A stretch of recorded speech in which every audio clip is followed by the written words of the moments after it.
And we're back here on the middle of the Res Road. And today we have two employees of the Cloquet School District, ISD 94. Welcome. We welcome you to the podcast booth. It's always a pleasure to work with people that are local to where we're at here at the Middle of the Res Road podcast. Hi, I'm Michelle Wick, and I am a CT program coordinator for the high school. I also am a teacher in the trades and industry department. I wear many hats, starting work-based learning in a month, and then I also coach. So I started in technical education because I really felt like there weren't females in the field. I love woodworking, I love building, and I just felt like we needed female teachers. I've always been interested in it. So I started late in life, and I got certified, and I started at Cloquet High School after a couple of years in a couple different fields. So I love what I do, and I love impacting the kids. So it's been a journey. I don't want to say that you lied about it, that he's going to hog an introduction, but that was a long introduction. No, I thought it was short. I can go a lot longer than that. Yeah. So Tim Pro's an assistant principal at the Cloquet High School. For me, I'm not from the area. I grew up actually by Milwaukee. Long story short, just ended up here through life. My wife is from North Branch, so we picked what we thought was a good place to live. Really, that's kind of how it was. We drove up here and bought a house, didn't have jobs, but we thought it'd be a great place to live, raise a family. So started in Cloquet, and anyway, I've taught a few different places: Sleepy Eye, Willow River, and I taught 14 years in Cloquet, mostly economics. Track coach, football coach, officiate wrestling. But my sixth year in the office as assistant principal now. And Mr. Prosen, Tim Prosen. It's still weird calling him Mr. Tim, but he was my track coach. Oh, you were in track? He's fast. Yep. Yeah, he's got wheels. Yeah. Bummer. Yeah. Before I was there, I could have got you to state. He was a mid-distance guy. Yeah. So the long haul. He was there for the long haul. No, I loved track, and I loved cross country, football. I did try to do everything except for basketball. Never got into basketball. I should have got into basketball. Yeah, you're a tall guy. I got the height. Big, strong guy. But I didn't know that. I didn't know athletes. I didn't know you could start basketball later in life. Mm-hmm. Then I hear all these NBA players starting later in life, high school, college sometimes. Could have been Jordan. Dennis Rodman. Yeah. Dennis Rodman started in college, I think. He didn't even play, so I'm like, man, I could have gave it a whirl. You could have. So before we had to hit record, we were talking about Fond du Lac students coming into Cloquet. And before we get into that, I wanted your opinion on my good friend, Michael Carey, Dr. Mike Carey. I got to work with Dr. Mike Carey in ISD 709 Duluth. And just one of the things I really got from him, I'd never heard this from any other educator, been in education since 2011, 2010. I never heard any other educator say this, but he said that he would play Fortnite with his kids. And it blew my mind. It's something that I do with my own kids now. And just to connect with kids, to connect on how they're, what they're into today. I never heard that from anybody. And to know that he's a superintendent now and hopefully doing great things. I from a parent perspective, I think he's doing a really good job. What are your thoughts of having a superintendent come from equity? Yeah, well, first of all, we're lucky to have him in Cloquet. And I think he's very happy here. So I'm glad we got Dr. Carey in Cloquet. It's his way of connecting with kids, and we all find our different ways of doing that. And that's why I guess in our school like Cloquet, we got roughly 55 teachers. We all have our different strengths and ways to connect with kids. For me personally, it's more so athletics or talk fishing and hunting and stuff like that. But for a guy like him, Fortnite, and it resonates with kids, absolutely. He's been a very big supporter of our program. He's always around, involved, so we appreciate the support. There aren't a lot of school districts that get that support from their admin and their superintendent to build and grow a program like we have. Like coming from Duluth, I didn't truly understand being an educator in the beginning. I didn't understand until I got more in admin roles of how much superintendents kind of lead the way and choose for everybody. This is what we're going to do. And like it or not, this is what we're going to do as educators.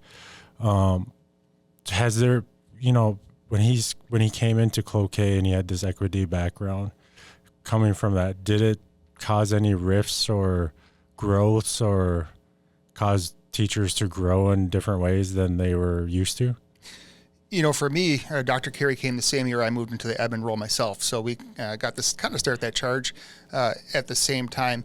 For the most part, what he supports what we do, but he doesn't, of course, he's going to push equity coming out of the places he's been. But also he's not going to micromanage us too, which is nice. He supports what we do. He gives us resources, and he tries to, at the same time too, really stay out of our way to allow us to work in our buildings what he sees. But equity, of course, is a big piece of that. And luckily, I feel our admin team and our teachers, we're on the same page. We got a good staff. How did you go from coaching to an admin role? Was it different, or was it like coaching staff now? And for my role, it's 800 plus students and all the staff that come with it. So it is a big job when you think of all that stuff going on. And we're trying to lead a building and help our teachers and come up with innovative programs, but we're also trying to manage all these people. So it's a big job. Education. Yep. Like that's always going to be number one, I think, at every school. And I really, me and Morgan got to go to the school and see Michelle's program, and wow, I was amazed at the depth that the kids have the ability to learn at in a real world under hard work and hands. It's hands-on. I think our admin is very supportive. We've gotten a lot of grants. We've got a lot of equipment we've been able to use. The kids have opportunity, and you hear even Morgan coming in saying, I wish we had this back when I was in high school. I brought a different skill set in, so it really helped us develop that department too. We have companies that support us. We have businesses that support us. Community members are very supportive now. Just the exposure of this program has really grown, and the support has come along with it. I don't think if I ran that Fab Lab, it wouldn't be running. The equipment would just be sitting there. So to get the kids involved and really see the manufacturing process and the real world application is really important, and give them a skill set to go into post-secondary education, figure out what they want to do in life. Exposing them to all of these different classes gives them a future, and kind of figure that out ahead of time instead of going to college and not knowing what to do. We also prepare them for careers. We have kids that come straight out of our program with training to go into the construction, to go into the electrical program, to go into machining, welding, all those different programs. They can continue to go to college, or they can go straight into the job market. So it is huge for them to have that opportunity coming straight out of high school. And I don't think they've had that in the past at many schools. So I think we're kind of that forerunner school that's really getting going with something really cool and unique. Yeah. And that's what I really appreciated, like when I was there, and just being able to see you and to explain like how it works and how it works for the kids and how much time they get to put into it and just the depth of it. What was the vision going into that? Like when you were at the start, like where was your mind at? I came in from a couple different roles. I had taught FACS, and I had taught, which is Family Consumer Science, and art, working on my degree. So I always had the creative mindset, so I just had to put it into place. And having a female in this role is unique. There aren't a lot of females tech ed teachers. There's 2% across the country that are female. So trying to grow the female population in the high school is really important. I was a little overwhelmed with all the machines, but as I started and just the creative process came, and teaching the kids was huge, like learning it and teaching them and seeing them excited to make products that are really unique and have a future in it is really cool. That's some of the best ways to learn, though, is teaching. And then you really get the craft down. You said degree. What's your degree in? Technical education, and I have a certification in communication technology. How long did you go to school for? For 3 years. So I went back when I was, my kids were all grown. I stayed home for 15 years, learned photography on my own, had a bunch of businesses, and then I came into the school with that background that really kind of helped the program grow, because we do the business model at school, and they learn from that too, and make and sell products. Do you ever do photography with the kids? I'm considering dab into it? adding it as a possibility. Elective. It's an elective or after school activity. So I've built a couple programs in education, and I don't think anyone really realizes this. So this is why I want to bring it up. You're obviously contracted through the union, so many hours per day, but what don't you get paid for while building this monster of a program? And then what don't you get paid for, Vice Principal Prozen? Well, I mean, Like, the reality is that- as your role, people might not realize your phone never really shuts off being the principal. really just anyone that wants to do a good job, it comes from the heart. And, when we look at our teachers here, at least for me, we try to support them, but also stay out of their way. Because, really, when we look at career and technical education, so much is based on the strengths of a teacher, right? So Michelle, obviously her talents to grow her area, and that's her enthusiasm, and so does, our auto shop, Gunderson, and Roads in the Woods. My wife is the foods teacher there. So she's grown her programs immensely. We have business courses also, but, really, you got to find that passion and let them fly. It's fun. I walk into my wife's classroom a lot, and today they were decorating Christmas cookies, and they just did a fantastic job of that. But I see kids that you wouldn't think would care so much about doing very articulate, like art, essentially. But they're all working together as a team, and they're doing this, and we see that in this. In these classes especially, when I taught econ, it wasn't that same way. It's just this is of course a lot more hands-on. So really trying to support our teachers and stay out of their way, because I can't do this stuff, right? But it's a lot of extra time for all of us to do a really good job. What about for you to build a program? Like how many extra hours a day? The first year was pretty intense for me to just get things off the ground and get started.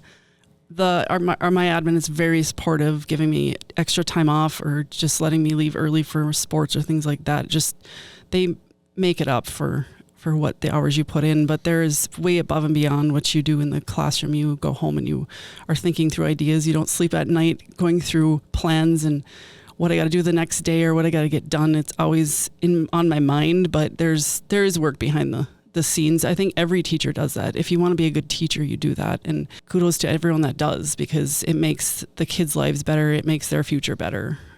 We can't be good educators if we don't put the time in.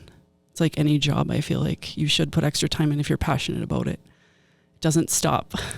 Yeah, it never stops.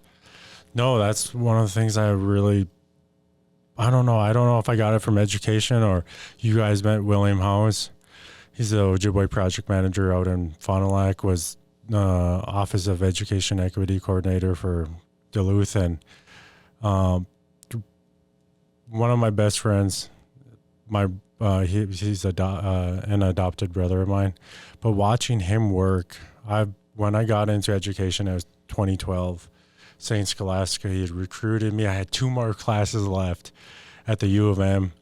Pulls me, asked me, I was already moving back, said, will you teach a class up here? Will you be our Ojibwe language coordinator up here so you can build a program up at St. Scholastica? And instead of finishing my 2 classes that I needed for my bachelor's degree, I took the position, and it postponed me graduating 2 more years. But watching him work, and people might not realize this. Like in 2012, we were just talking about this the other day. We were making $30,000 at St. Scholastica, both of us. And the hikes in salaries, the hikes in and what people are making today, even as educators, even in Cloquet and Duluth, we get paid far more better than we did in 2012, which in 2012, we take a look at it. We try not to, when our new employees come in, we try not to hold that against them. Hey, in 2012, we were making 30 grand. You guys, and so it's a bit of a shift,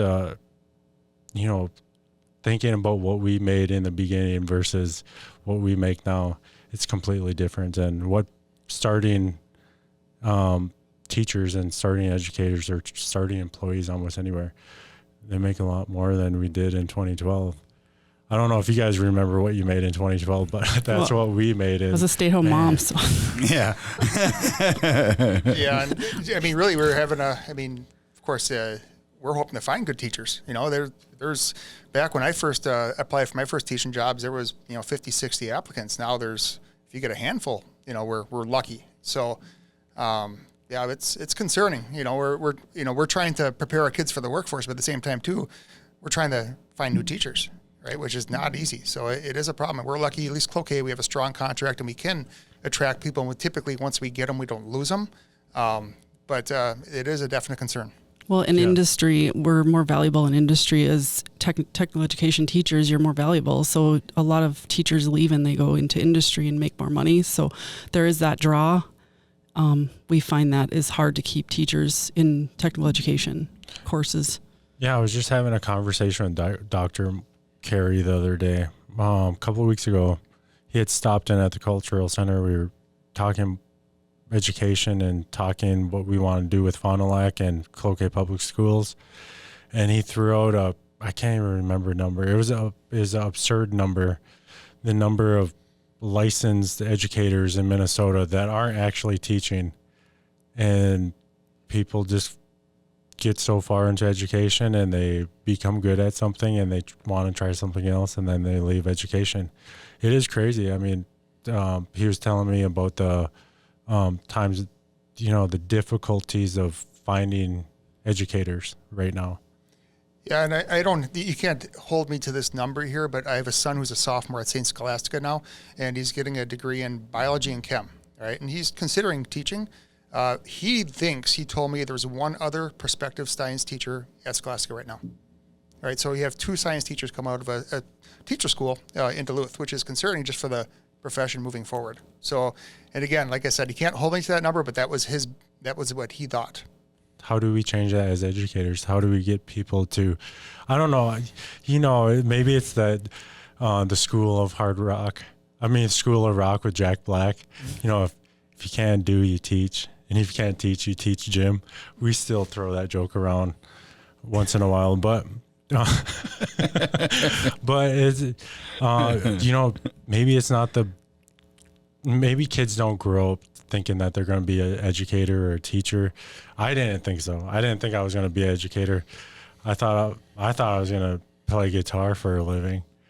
And then I was like, man, I was down at the U of M.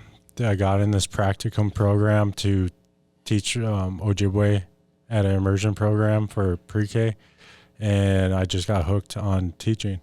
Yeah, it's $1 million question. I wish I knew. And of course, everyone's going to throw pay and benefits at you, as competitor, as a way to get people in. But at the same time, too, you have to find people interested in it. Like we kind of said, you don't just do this job for the pay. You have to have some personal heart and compassion to want to do it. So I wish I had a good straight answer for you. I don't know, right? It's gotten tougher, right? Since I started teaching back in 2001, 2002 was my first school year.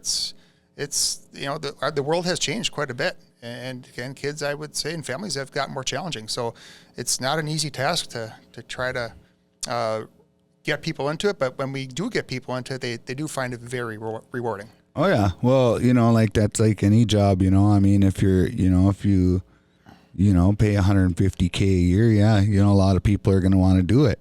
And that's just the bottom line of it is, the more you can offer for a job, the more people are going to want to do it, especially on a line of being an easy job. And I would say what would have made me, you know, because I always talk about my own experience, my own way of looking at things. It's like, what would have helped me push me in that direction to make it something that was possible for me to get into. I mean, that's all you can do for the kids in the schools is show them the pathways, different pathways they can go, and whatever they want to do, they're going to do. But, you know, like, we talked about this the other day. It's like, you usually do like what your family does. And you know, like I'm in the trades. That's what my dad was. So it's like, and that's kind of how I was always pushed. So once I got into the trades, I felt like I was right where I was supposed to be. And now I'm exploring all these other things, like going into the schools and talking with the kids and even going to do cultural and mini powwows at all these different schools. And then that's creating more opportunities. And now I get to go down to... And being a podcast host. Yeah, that too. Like whoever thought that I'd have a voice for a podcast, you know, like just things like that. It's just, you talk about it all the time, you know, like opportunities. Well, you have to want to be a teacher. You have to be very passionate about it. Because it's a lot of work. It's not the same every day, especially in CTE courses. You could teach 12 different things in a year. You don't just teach English one time. You teach 12 different concepts. So there's a lot of preparation to do. My husband was in construction his whole life, an electrician, and now owning a company and running another company. And it really showed me the union and how I could do it through the school, how I could be connected in a different way than just going to work every day. It's very rewarding to teach kids and see the difference in them and help them make a choice. I have Tim's son work with me, Emmett. He works with me a lot, and just seeing him trying to figure out his future and being excited about things and saying, I'm not good at something, and then showing them that they are good at it and they can do it is pretty cool. That's, you know, that brings up a really good memory of the conversation we had when we were there. You kind of told us a little bit about how you got into it. I was a house mom for 15 years, and then I got into then you said something earlier about it too, that you kind of got in with the trades, and you noticed you like woodworking. But even then, even more in the depth, you talked about resourcing, like how that opened up your resources to be able to find the programs to fund your ideas. Yeah, just the connections to the unions and to people that are in the companies and businesses. It's been crazy, the connections that have come out of it. When we were at the AMFA event and I was speaking and you guys were there, it wasn't just ironic that you guys were there with me. It was like it was meant to be, that we connected on a different level, and just so many connections that have come up between Tim and I. I mean, we work so hard to build this, and there's so many natural connections that come out of it, that people are willing to support us. And you don't see that a lot of times in the communities, that they want to come in and see a program and support a program, but they see the difference it's making, and they see that their future is in this school. Those kids are going to have to go to jobs, and they're going to have to get them out of high school or get them interested. They can't wait until they get to college to spark their interest. So starting at the high school level is really important, and these companies are seeing that that's where they have to draw these kids from. So they're starting to support us a little more, but we're needing another teacher. There's some holes that are needing to be filled in our school still, and we're working through that, but we've come a long way in the last 2 years. We've come a long way. And a lot of people listen to this, so they're going to, you know, like, you're getting that out there, you're getting that word out there. So it's like, man, I really hope that helps. And, you know, like, I really like that resourcing piece that you talked about, because that for me, that just is really awesome. Like, and you said you have a little background in the trades. And when we were there, you know, all the stuff, you were like, I got to show the kids how to run some of this stuff. And that was very inspiring. And like, just all the equipment and how just the whole setup, you know, it's like, that's just vision. Like, and I admire your work on Thank you. Putting that together, because it was amazing. Me and Morgan walked out there just like, wow, why couldn't I have that when I was in high school? And that's, you know, that's opening kids' eyes, and I appreciate that, you know, like that you're doing that. But we kind of touched on this earlier.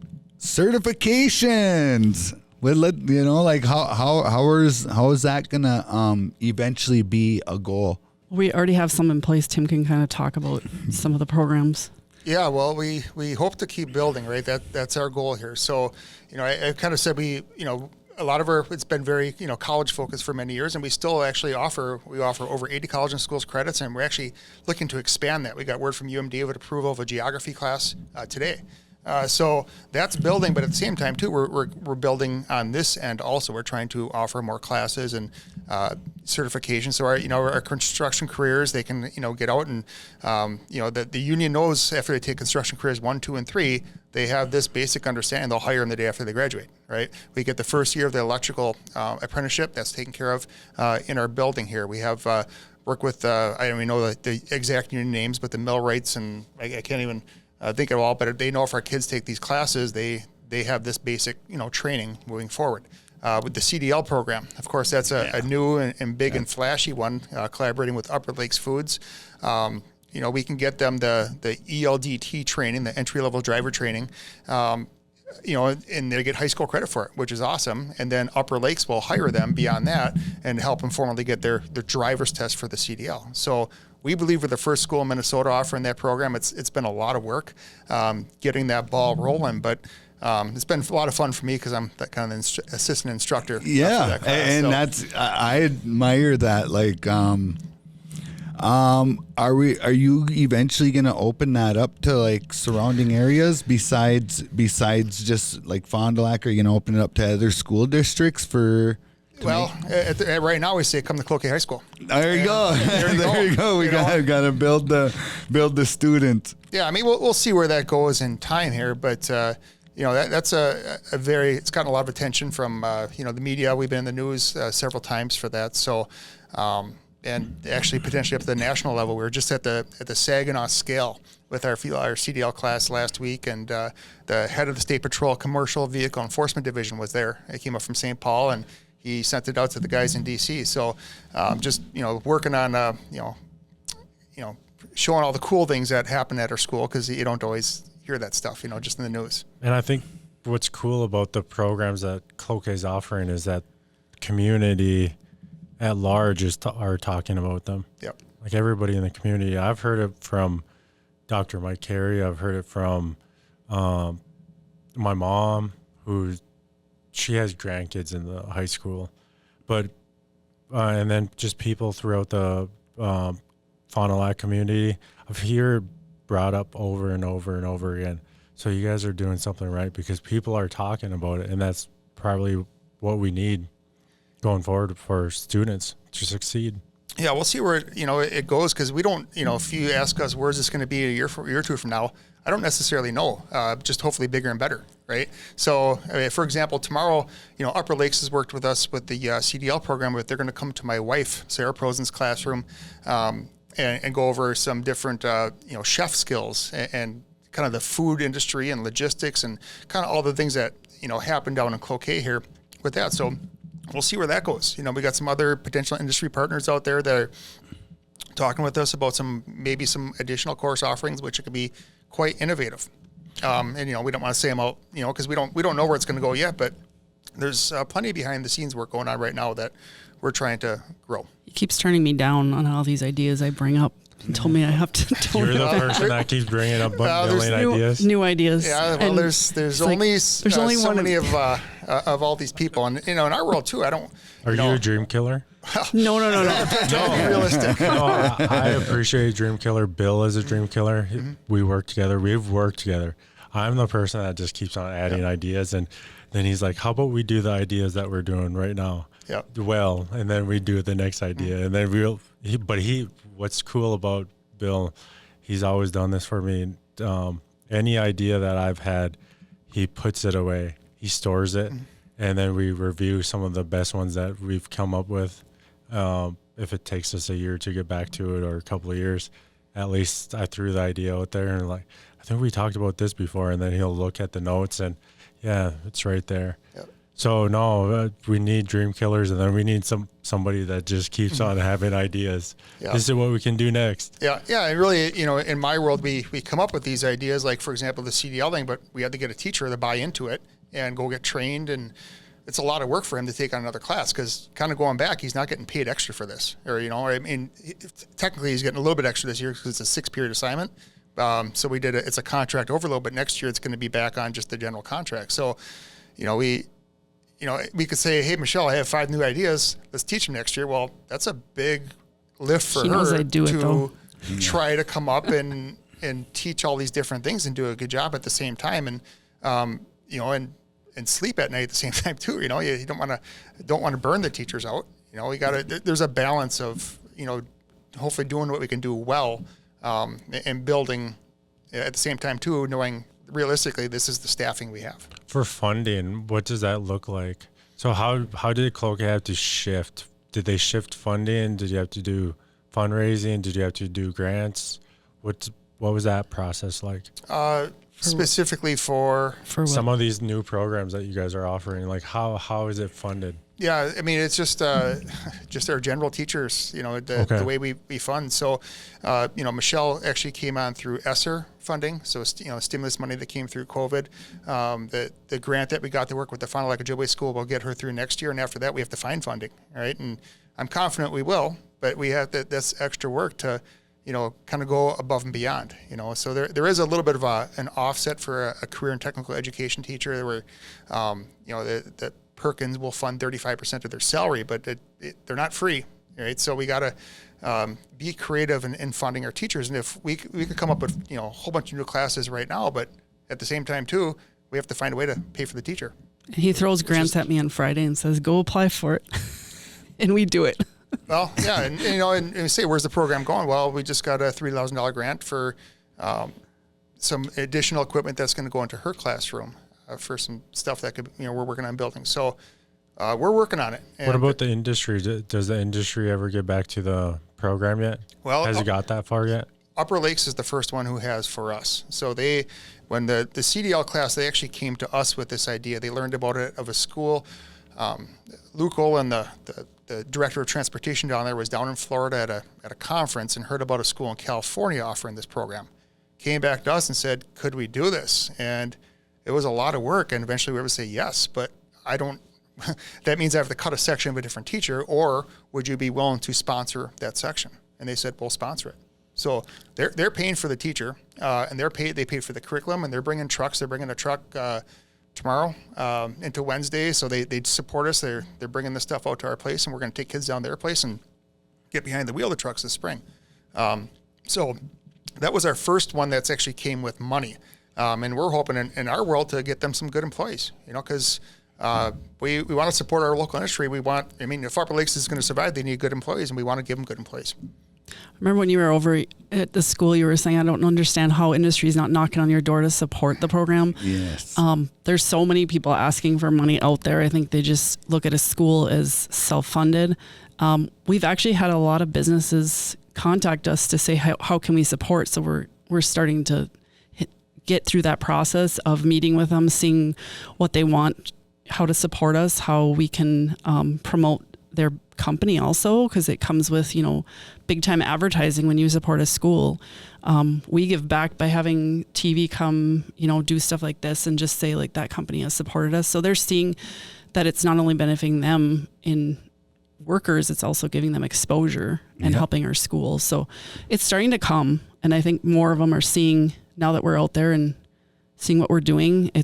We're not just saying we're going to do something, we actually put it in place. And I think they appreciate that, the fact that kids will come and visit their facility. We'll allow them to come in and talk to the students. We're very open. If you need a curriculum put into the school, we're pretty open to doing it for a company that says we're lacking this in industry right now. Yeah, we've kind of said that with some potential ones too. You help design the class if you're going to pay for it, right? And if it falls within the parameters, if we can give a kid credit and we have a properly licensed teacher and we can do it, we'll at least try to do something. If you're willing to work with us, we'll work with you.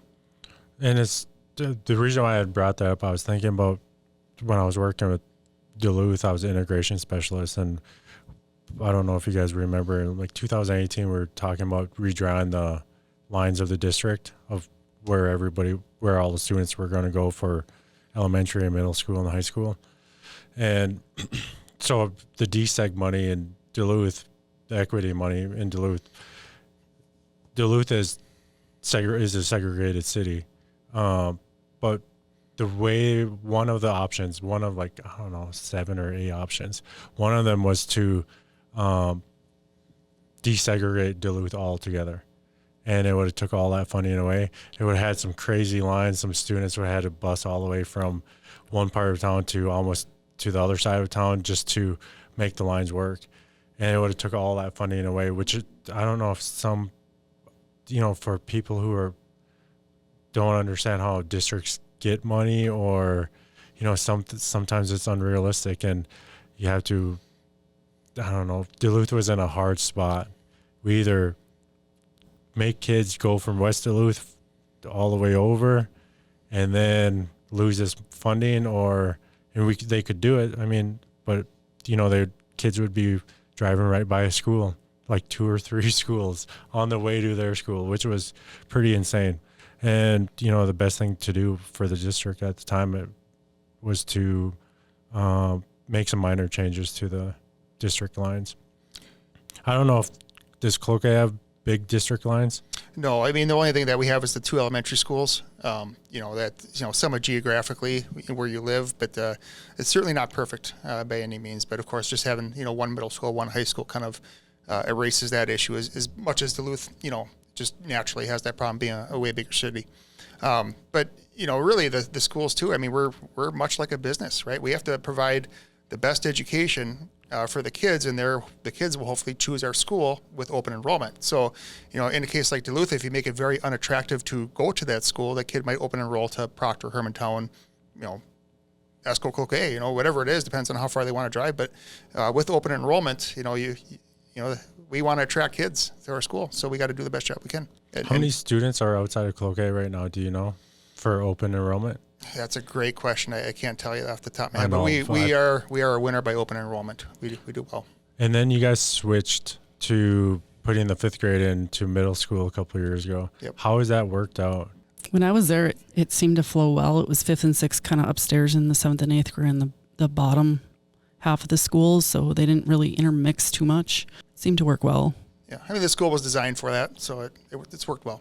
No, my daughter, she's in 3rd grade. I'm thinking about her going to the middle school in 2 years, and excited for her. And then I don't know, we had Charity from Starbasin a couple of weeks ago, and I know that Cloquet does Starbase. You guys funnel some of your students from 5th grade into Starbase in Duluth.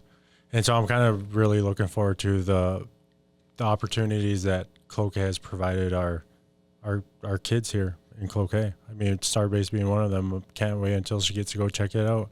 I'll be there right there with her, and then thinking about the other programs that you guys are doing. I mean, and then knowing that as a parent, as a community member, and somebody who has uses their voice. I mean, I'm using my voice for this podcast. Knowing that, as community members, parents, we have to let you guys know that you guys are doing a good job. So hey, this is what our parents are saying. They like this program. We got to fight to keep it, or we got to find other ways to support it, or support it even more. Otherwise, I know what it's like not to have any feedback. And you're like, I hope people are getting something from this. Yeah. So no, I like everything that you guys are doing. I mean, I'm excited for my kids. Well, it'll be exciting to see, of course, our trajectory is we want to keep doing a better job, but for when your kids come to the school, I look forward to hopefully the great things we can be providing for our kids then, and it's been fun working through this process, and I've watched my kids go through the school.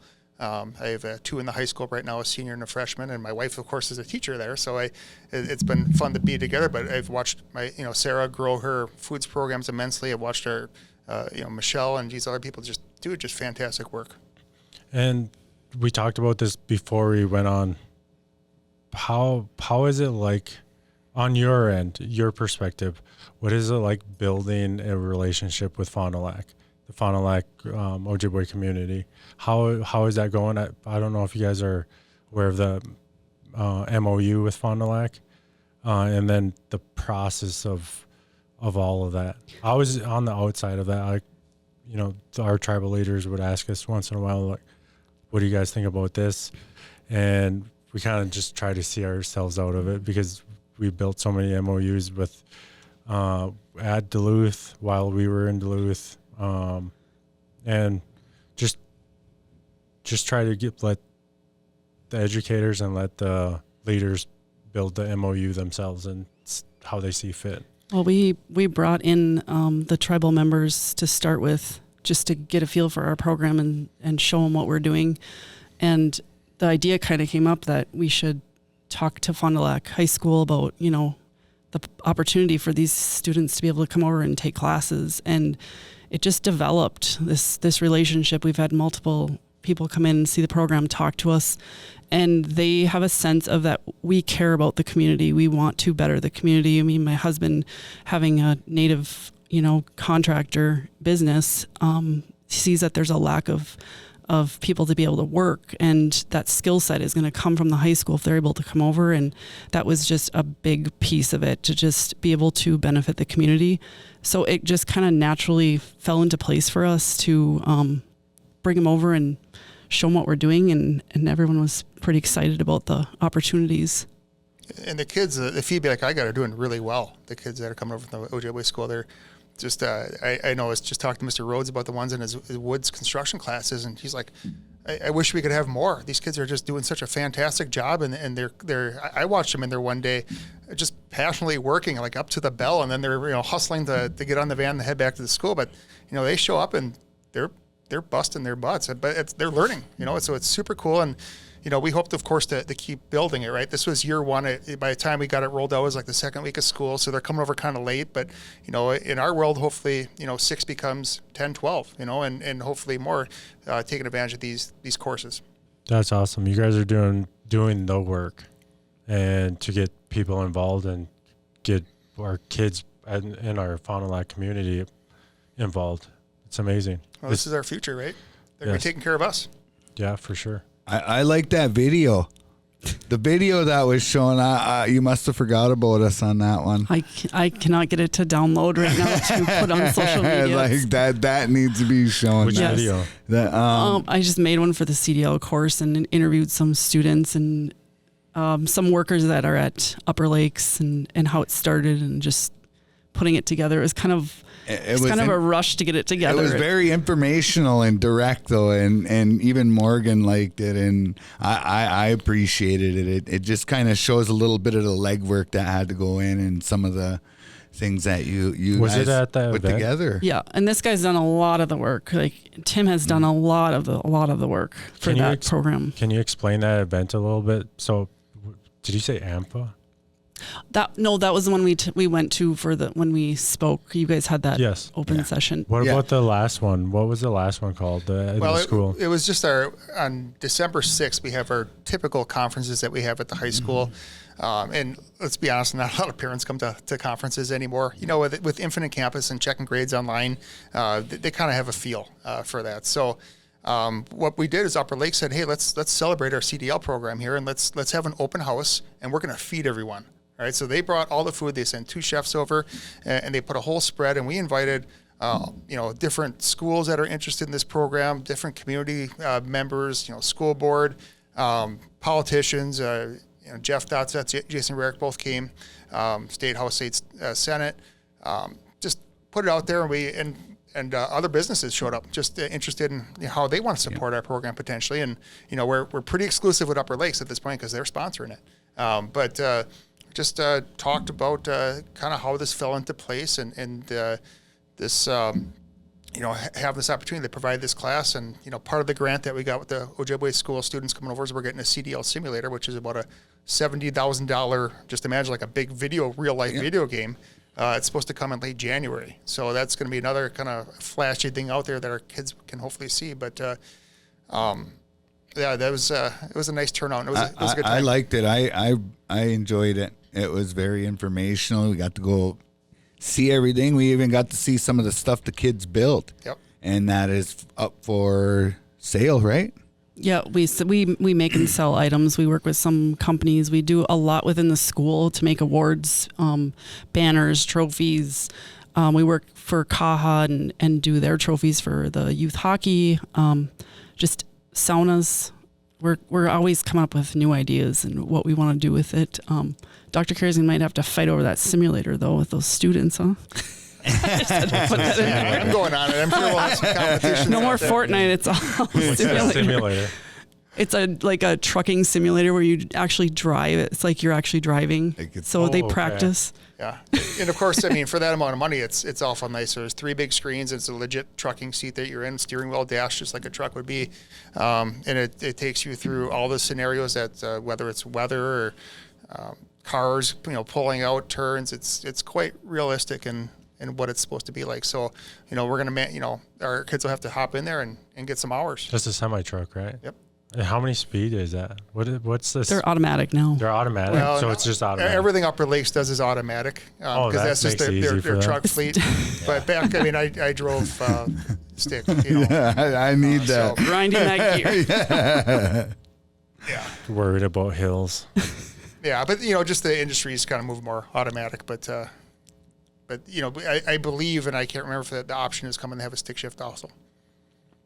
That's awesome.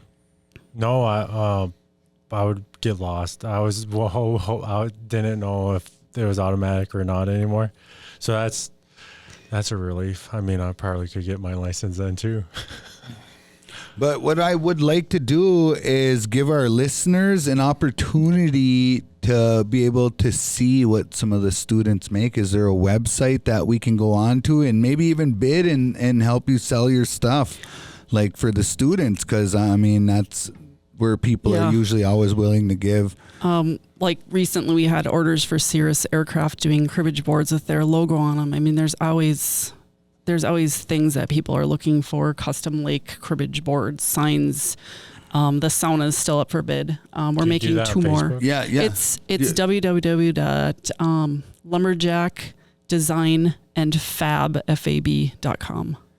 So and I just started this website, so I'm really getting going with it and trying to get more social media stuff out there. And so it's about this long. It's, Let's shorten it's like that my up. photography, Michelle Joy. Yeah, but go on Facebook and look up Lumberjack Designandfab.com. Yeah.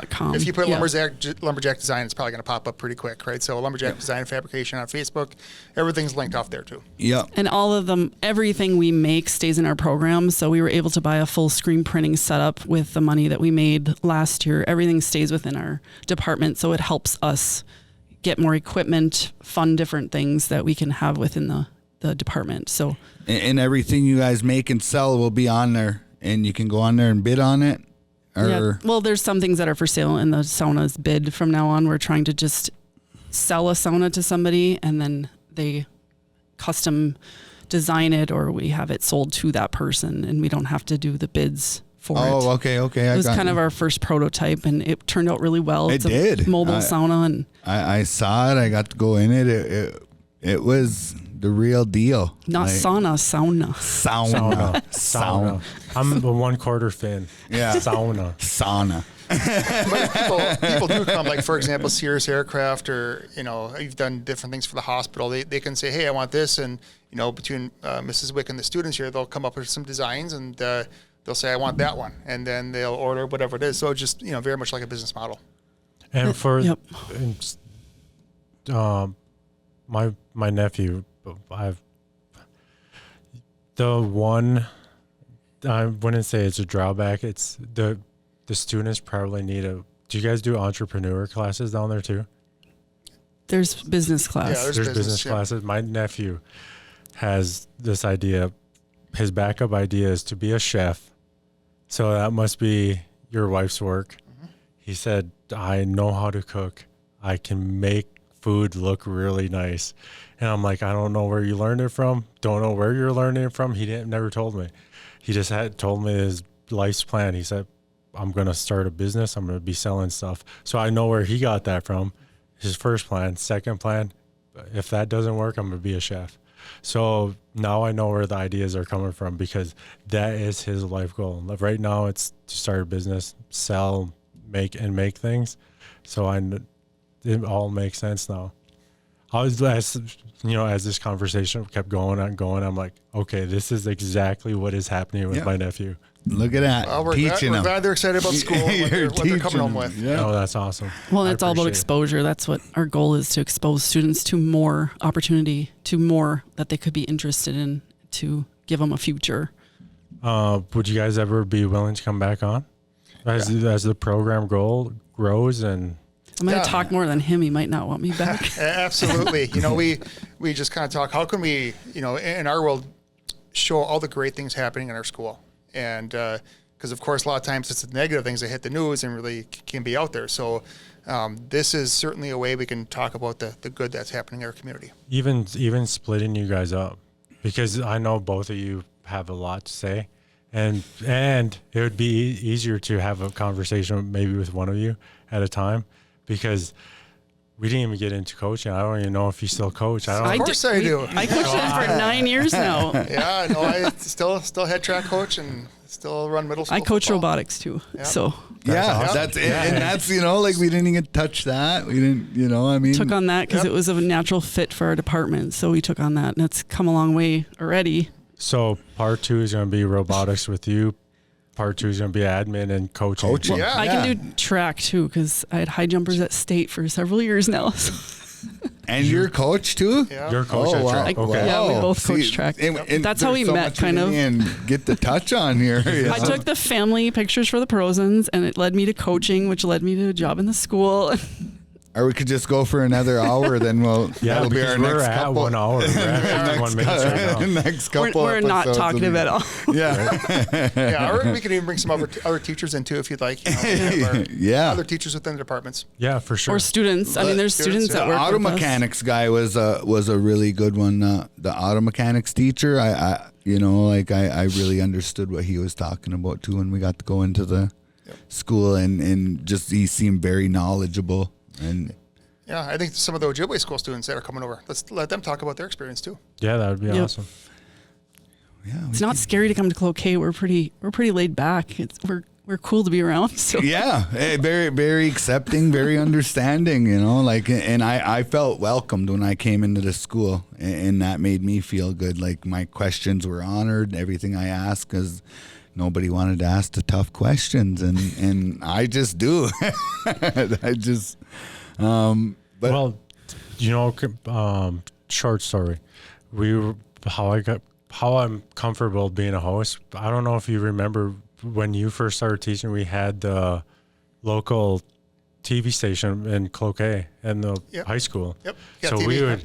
we would go in there, run a program from like 7 to 8 or 8 to 9 or something like that, all of my friends. And so it made me think, would students be interested in running their own podcast or program? Absolutely. I'd love to get into videography and That would be video awesome. that would editing. be and- something else. and That's one more. of my dreams of doing this stuff, is to let students If tell their own you got the stories. funding, we can go to the school and do it. And that's my content area, is communication technology. So I'm always Charlie can Some schools do that where they'll bring a crew, and I had a kid just hit me up last week. Goes, hey, could we do this? I'm like, oh, I would love to someday.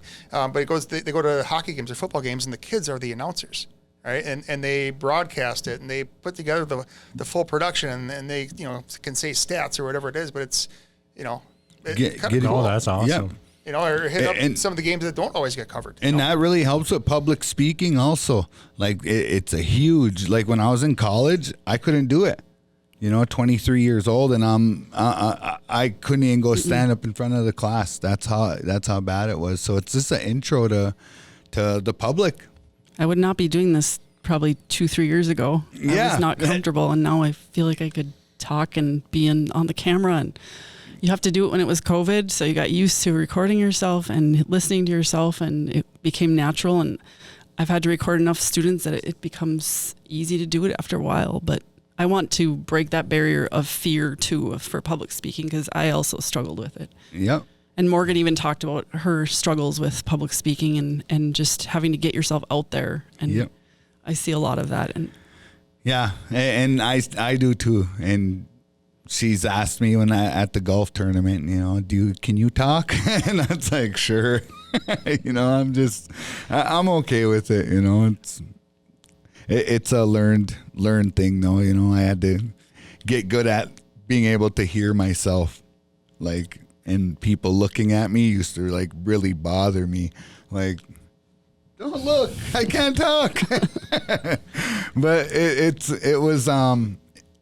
been a pleasure to have you guys in the podcast booth today, Michelle and Tim. You know, like, and you know, we have to schedule another episode with these two because we barely scratched the surface on what you really do. Like, and I'm totally interested. It's like, man, it's like you both do a huge job at the school district, and that makes me feel good because it's in our community.